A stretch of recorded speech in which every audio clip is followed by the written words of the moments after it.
Moacir, a gente comentou aí eu sei que vocês comentaram no portal da Rádio Clube, ao vivão na Rádio Clube, nós pelo H dos Pós também. Essa semana histórica, né, uma quinta-feira histórica para a fronteira do Brasil e Paraguai, com a reabertura da Ponte da Amizade após 7 meses fechado, né, Moacir? Acho que a gente já cansou de dizer isso, que nunca antes a fronteira permaneceu tanto tempo fechada para o trânsito de pessoas, trânsito de veículos, automóveis. E no primeiro bloco a gente falou sobre essa reabertura do ponto de vista da saúde, né, dos cuidados sanitários que a gente deve manter. E agora a gente vai conversar sobre a perspectiva da economia. Nós temos aqui já ao vivo, conectado com a gente, direto desde Cidade del Este, a Linda Taigen, que é presidente do Conselho de Desenvolvimento Econômico e Social de Cidade del Este. Bom dia, Linda. Obrigado por nos atender. Olá, bom dia a você, Alexandre, a toda a equipe e a todo mundo que está nos escutando. Linda, 7 meses fechado não é pouca coisa, né?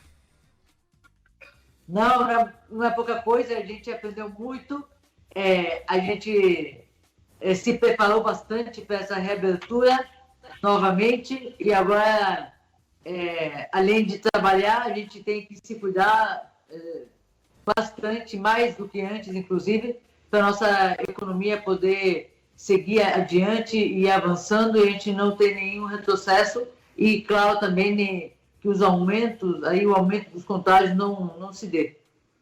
Linda, e como é que foram esses primeiros dias aí, a quinta-feira, sexta-feira, né? A gente já está no meio da manhã de sábado.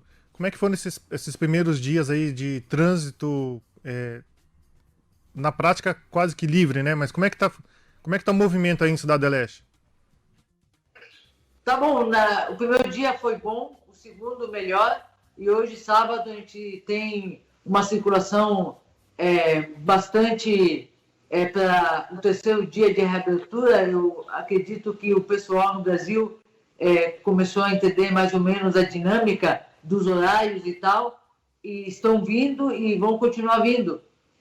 O importante aqui é destacar que é um processo gradual e a retomada da economia, tanto de Ciudad del Este como de Foz do Iguaçu, é muito importante entender também que as duas cidades coexistem de uma maneira muito abrangente, não só o que relaciona ou se refere ao comércio de fronteira do lado do Paraguai, mas também a todos aqueles bens e serviços que o próprio paraguaio vai até Foz para adquirir. Eu tenho certeza absoluta, eu ainda não fui a Foz por causa dos trabalhos aqui, mas eu tenho certeza absoluta que nesses últimos 3 dias também o movimento em Foz do Iguaçu com relação à entrada dos paraguaios foi bastante. Eu tenho vários amigos, converso com várias pessoas aí, me comentaram. Então, é uma questão que se dá de forma benéfica para ambas cidades. Isso é indiscutível. Você citou aí essa dinâmica, né, dos horários. Então, repete pra gente, a gente já noticiou isso aqui na Rádio Clube, mas eu queria que você reforçasse pra gente quais são as regras que estão valendo para a travessia fronteira Foz do Iguaçu, Cidade del Este. Sim, boa pergunta, Alexandre, porque é importante que os nossos amigos brasileiros saibam, porque a gente está esperando vocês, né? O horário se estendeu para os paraguaios. Antes do Paraguai, o brasileiro tinha o mesmo horário para entrar para o Paraguai, mas a gente conversou com a diretora Migrações aqui, que é o cargo da máxima autoridade da Polícia Federal aí para vocês, e ela entendeu que a dinâmica nossa aqui da fronteira Chialete com Foz do Iguaçu é bem diferente a de Pedro Juan com Ponta Porã, Salto Guaiá com Mundo Novo ou Guaíra. A gente precisava de um horário um pouco mais estendido, até mesmo porque um exemplo que eu passei para ela é um taxista que está levando algum brasileiro de volta para Foz do Iguaçu, como faria para voltar depois das 2 horas da tarde? E o mesmo do lado de Foz, um taxista brasileiro para trazer alguém para o Paraguai, como faria também para entrar? Então, essas questões a gente está colocando na pauta. A gente conseguiu a extensão do horário, juntamente com a diretora, que nem eu falei, também com o chanceler nosso aqui do Paraguai e o ministro da Defesa. Então, foi um trabalho rápido, em um dia isso foi modificado, visto curtamente a dinâmica, como eu mencionei, e agora a questão também é trabalhar para que possam, se Deus quiser, antes dos 15 dias, como está programado, poder possibilitar a entrada via terrestre, né? Que o pessoal possa vir andando, atravessar a ponte andando. Essa também agora é uma questão que a gente está trabalhando. Espero que antes dos 15 dias a gente possa ter esse resultado.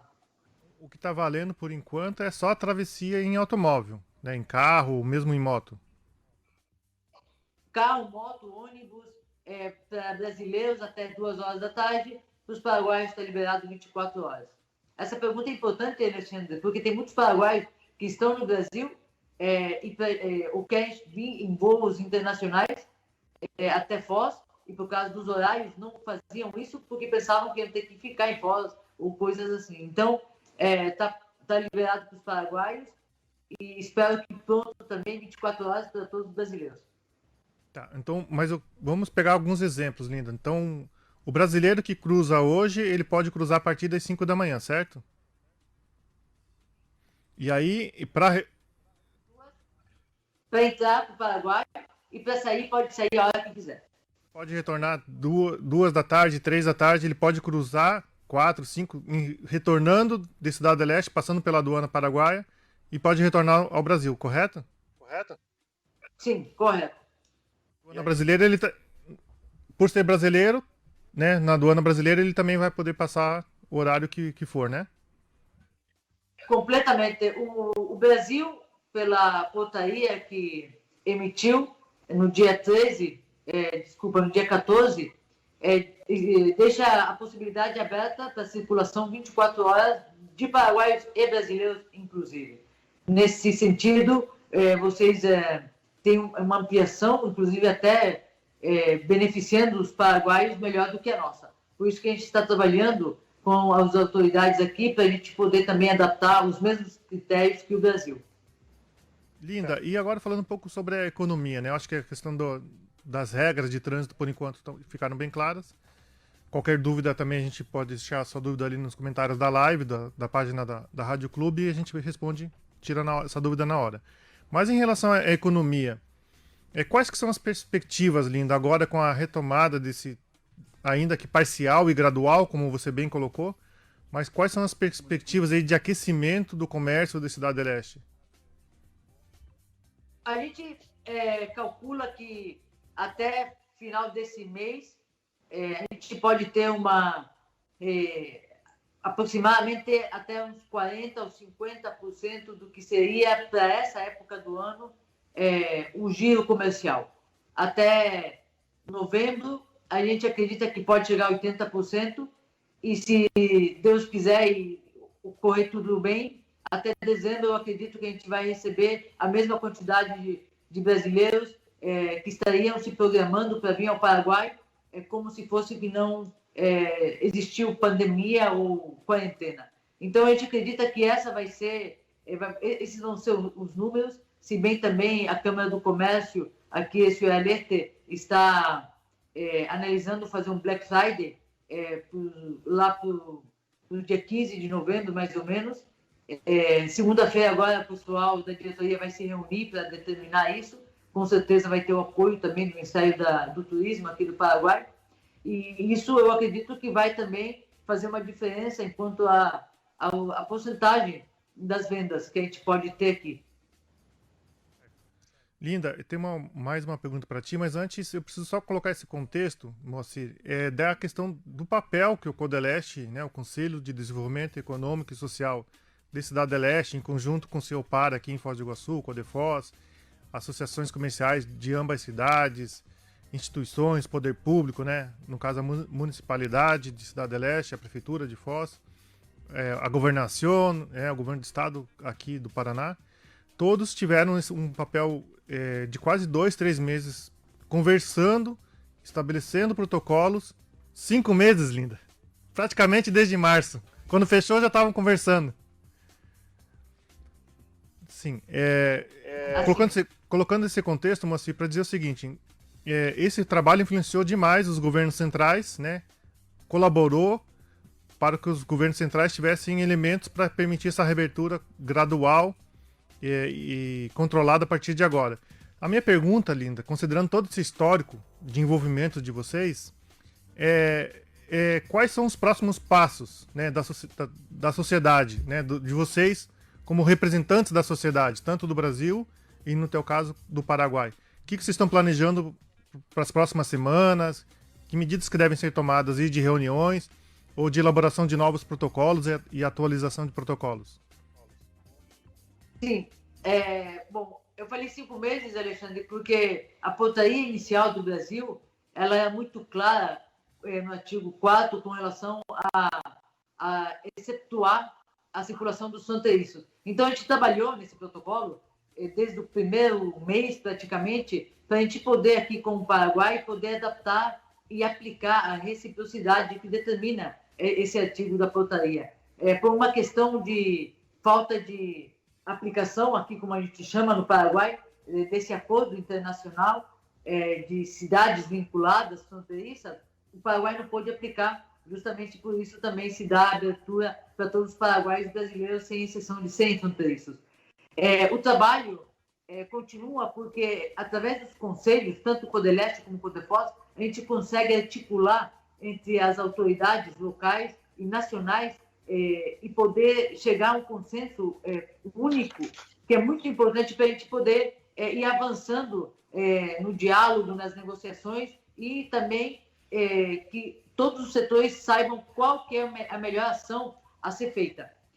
A nossa próxima reunião agora é com o Ministério da Saúde aqui do Paraguai, também juntamente com o secretário do Ministério da Saúde aí do Brasil, do governo do estado, também da prefeitura de Foz do Iguaçu, para a gente poder analisar números com relação a eventuais contágios, se deu um número importante ou não. Também a questão da segurança, um fator importante que a gente deve também ter sempre muito bem analisado, que é a questão da segurança e tudo aquilo que acontece normalmente na fronteira, que vocês saberão também.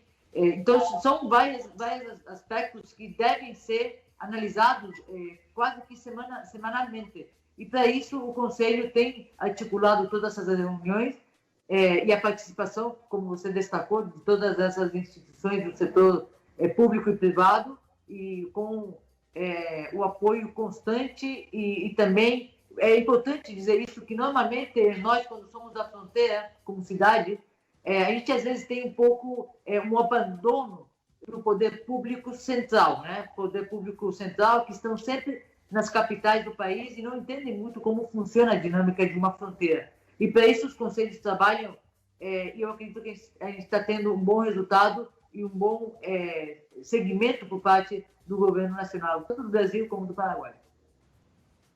Linda, eu vou te fazer um convite. Se você puder esperar só um minutinho, nós temos alguns comentários aqui dos ouvintes e na sequência nós vamos tocar também uma declaração, né, do equivalente aí do CODELESTE, o Mário Camargo, presidente do CODEFOS, e do presidente da CIF aqui, o Faisal Ismail. Você pode nos acompanhar e pegar o retorno aqui pelo Skype? Aí eu queria uma participação sua para a conclusão. Perfeito. Obrigado, Linda. Um minutinho. Exatamente, meu caro Alexandre Palmar. A Fernanda Helena Fedrigo diz que a grande amiga Linda Taien está trabalhando muito, é uma guerreira persistente e cidadã exemplar da região trinacional do Brasil, né? São pessoas, né, que estão trabalhando, às vezes incansavelmente e anonimamente, no que tange a esse projeto, ou que foi o projeto de reabertura. E também o Paulo, que não é o nosso ministro da Economia, o Paulo Guedes aqui de Foz do Iguaçu, né, está feliz com isso e compactua com a mesma opinião da Linda, né? Foz do Iguaçu, Cidade Leste e Porto Iguaçu, não podendo esquecer, é uma coisa só, uma cidade depende da outra, não só na questão cultural, mas também na questão econômica que tange aqui a nossa região de fronteira. É um outro passo agora, outro processo, que é a abertura com a Argentina, mas estamos tratando nesse primeiro momento, Alexandre, do que foi a abertura com o Paraguai. Certo, Moacir. E nós temos também agora, então, a declaração do presidente do CODEFOS, o Mário Camargo, o CODEFOS, que é o Conselho de Desenvolvimento Econômico e Social de Foz do Iguaçu. O Mário Camargo também fez uma declaração pública e a gente tem ela agora para tocar aqui no Marco Zero. Primeiramente temos que registrar que hoje é um dia histórico, né? A retomada, né, da abertura da ponte, e parabenizar tanto o governo paraguaio como o governo brasileiro por essa coragem de tomar essa iniciativa. Nós entendemos assim que todos estão preparados para enfrentar as adversidades que possam vir, né? Tanto o governo paraguaio como o governo brasileiro. Tudo foi feito, nós viemos trabalhando isso com a Câmara Técnica de Saúde do CODEFOS desde maio. Então, os protocolos todos foram analisados, foram propostos, e o que nós podemos dizer é pedir para a população em geral que mantenha os cuidados, que tenham o cuidado com o álcool gel, usar o álcool gel, usar máscara. Eu estou falando agora sem máscara, mas eu uso constantemente a máscara. Então, o que nós temos que dizer é isso, para não termos um retrocesso. O que nós não podemos e não vamos admitir é termos um retrocesso como está acontecendo hoje na Europa. Então, todos com maior cuidado sanitário, para que nós possamos levar isso à frente por muitos e muitos anos ainda. Sem dúvida nenhuma, criou já uma grande expectativa. Veja bem,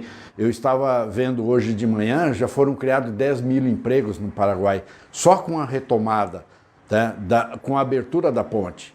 Né? As lojas já começaram a contratar, já houveram várias contratações, os taxistas já estão se mobilizando, os mototaxistas, a economia começa a girar, e isso é importante. O nosso maior desafio agora é que nós trabalhamos com logística também, na mesma ponte onde vão passar os turistas, e como vinham passando antes. Nós vamos ter um horário diferenciado, porque mudaram os procedimentos, e nós vamos ter das 6 da tarde às 5 da manhã a passagem somente de caminhões do Paraguai para o Brasil.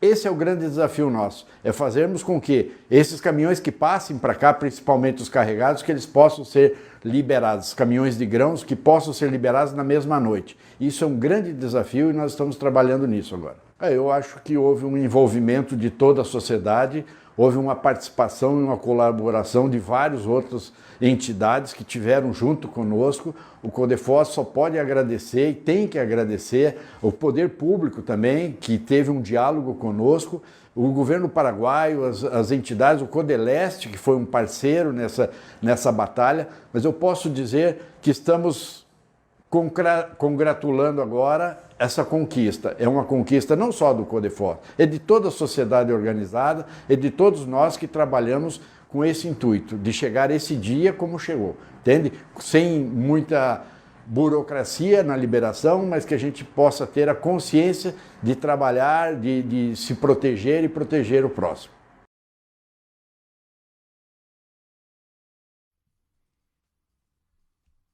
Eu falei quase a mesma coisa e a gente eu não conversei com o Mário antes dessa entrevista.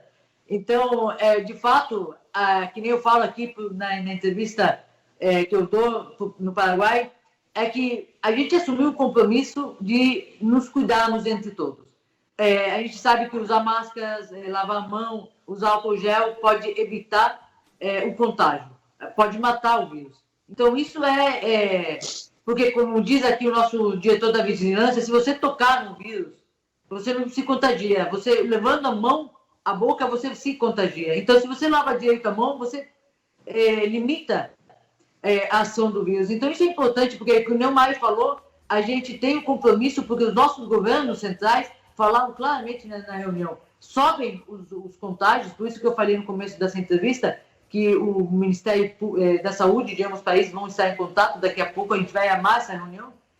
Se tem algum aumento, eles vão querer voltar a fechar a ponte. Então, nenhum de nós quer isso. A gente não pode retroceder, ter um retrocesso. Então, o nosso apelo é para a cidadania geral, Foz, Chialete, Paraguai e Brasil, que vão estar por aqui, nos cuidemos e usemos, sim, as máscaras. Ontem eu estive andando em Chialete com algumas autoridades. Antes de ontem, eu acompanhei o vice-ministro da Saúde com o nosso diretor nacional da Vigilância Sanitária para mostrar como os comércios estavam se preparando. E todos os comércios têm na frente lavatórios e também uma pessoa controlando a temperatura e dando álcool em gel. Isso é muito importante, eles vinham aprovar. Por quê? Porque também o governo do Brasil, o governo do Paraguai, nessa reunião que a gente fez, eles se comprometeram a tirar o controle da aduana de ambos os países para evitar que se junte mais gente e o efeito seja contrário, que exista mais pessoas aí na aduana e que também demore a travessia. Então, a gente assumiu esse compromisso, Prefeitura de Foz, esse Alerta, cidadania em geral, da gente se cuidar bastante, e essa mensagem é muito válida. Linda, nós temos uma outra declaração aqui também, que é a do presidente da CIF, né, a Associação Comercial e Empresarial de Foz do Iguaçu, o Faisal Ismail. Eu gostaria de tocar e aí complementar contigo, pode ser? Vamos lá, amor. A importância estratégica para a nossa região, essa reabertura, para devolver às pessoas o direito ao emprego, à renda, aos empresários que estão aí há mais de 210 dias parados, sem fluxo de caixa. Isso faz muito sentido nesse momento, né, durante a pandemia, essa reabertura gradual, podendo passar motos e carros com todos os controles sanitários nas empresas. Sem dúvida alguma, essa conexão entre Foz do Iguaçu e Cidade Leste, ela engrandece o turismo, aos poucos vão se retornando e logo logo teremos uma normalidade dentro do sistema de turismo, seja nos hotéis, nos monumentos turísticos, seja no Paraguai para compras, e aos poucos vai se retomando. Nós temos que manter a integridade nas seguranças sanitárias junto ao poder público, está cobrando com que isso se mantenha um aumento crescente na prevenção nos hospitais, dos leitos, nessa crescente do cuidado com a população, e que os nossos irmãos paraguaios também tenhamos esse alinhamento, não só por esse momento, e que tenhamos assim uma comissão permanente entre todas as entidades e poder público dos dois lados para mantermos um alinhamento de comunicação para que possamos, na próxima vez, sermos preventivos e não reativos a um problema. Perspectivas empresariais são muito boas, né? Nós temos aí logo o Black Friday que está chegando, temos o Natal chegando, final de ano. Sempre a nossa região foi muito desejada, os hotéis são magníficos no final de ano com as suas decorações, e eu creio que vai ser tudo de bom e vamos voltar a crescer rapidinho. Sem dúvida, né? O comércio, seja aqui no Brasil como no Paraguai, gradualmente ele vai retomando. No Brasil se retornou entre 40% e 60% alguns comércios, e isso vai voltando conforme a população do Paraguai começa a visitar o Brasil, os turistas começam a vir aos poucos, a nossa cidade já está recebendo milhares de turistas, no último feriado foi demonstração disso, e nós contamos sim que essa renovação vai acontecer muito mais rápido do que a gente imagina. É muito importante que o associado e o novo associado e o interessado em se associar entenda que essa economia regional ela está totalmente integrada, não existe desconexão, e nós estamos, tanto a agricultura, quanto a logística, quanto a parte do varejo, do atacado, eles são integrados. Isso faz com que a gente tenha a mesma corrente e sejamos elos unidos na mesma corrente. Marco Zero, onde tudo começa.